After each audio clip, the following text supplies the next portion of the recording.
لو ازاز عربيتك الامامي اتشرخ او اتكسر ومحتاج تغيره، تعال اقول لك على 3 حاجات تاخد بالك منها وانت بتشتري الازاز، وفي اخر الفيديو هقول لك على شويه حاجات تخلي بالك منها مع الفني اللي بيركب لك الازاز، عشان في غلطه لو اتعملت هتزعلك على العربيه ومش هتعرف غير بعد فتره. انا طارق صلاح وده الجراج. اول حاجه وانت بتشتري الازاز ما تسترخصش. ازاز العربيه الامامي بيتكون من طبقتين ازاز ملزوقين على بعض وبينهم طبقه بلاستيك.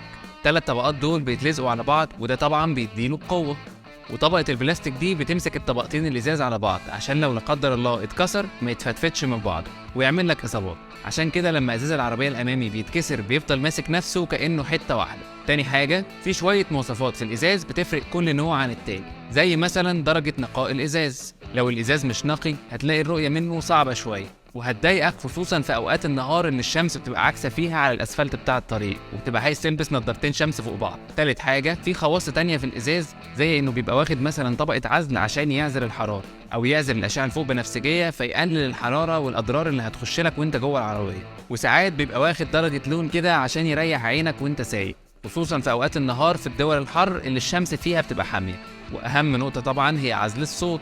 الازاز لو نوعه مش نظيف هتلاقي عزله للصوت ضعيف، وهتلاقي صوت الهواء اللي جاي في العربيه وانت سايق عالي وهتبقى مش مرتاح. ده بغض النظر طبعا عن عيوب التركيب، يعني الازاز لو متركبش مظبوط طبعا مش هيعزل صح، وكمان ممكن يعمل تسريب ويدخل ميه للعربيه في وقت الغسيل، وكمان في اوقات المطره ممكن يدخل ميه جوه العربيه، ودي بتبقى عيوب خبيثه ما بتبانش غير بعد وقت طويل من التركيب. وده بقى بياخدنا للحاجات اللي هقول لك عليها اللي لازم تخلي بالك منها مع الفني اللي بيركب لك الازاز.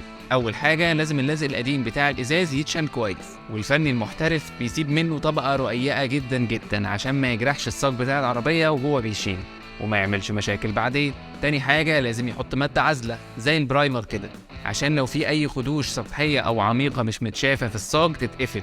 الخدوش دي بقى مع الوقت لما يوصل لها ميه او رطوبه هتعمل صدى، وهتلاقي نفسك بعد 3-4 سنين العربيه فيها برومه في القايم او السقف، ومفيش طريقه للتعامل مع الحاله دي غير انك تقطع حته صاج وتلحم مكانها. تالت حاجه، بعد ما العازل يتحط المفروض الازاز يتلزق بماده اسمها بولي يوريثين. في ناس بتشتغل بيها وبتقول عليها سيليكون او سيكا، وفي ناس تانية بتلزق بسيليكون عادي. المهم انك تتاكد ان ازازك هيتلزق بالماده دي عشان هي هتفرق فرق كبير جدا في العزل. وطبعا في حتت فنيه تانية ودي تخص الفني اللي هيركب نفسه، زي مثلا انه هيقدر يفرد السيليكون او ماده اللزق دي في خط مستقيم بدون تقطيع وعلى المكان المظبوط في الازاز عشان اللزق يبقى سليم 100%. رابع واخر حاجه وهي الجوان بتاع الازاز.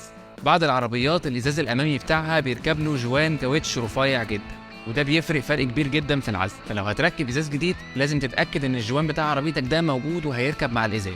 وبس كده. لو الفيديو عجبك ما تنساش اللايك والشير والفولو، ولو الازاز الامامي بتاعك اتشرخ او حصل له نقره بسبب زلط على الطريق كنت عملت فيديو قبل كده عن التصرف الصح اللي تعمله وقتها، ما تنساش ترجع تتفرج عليه.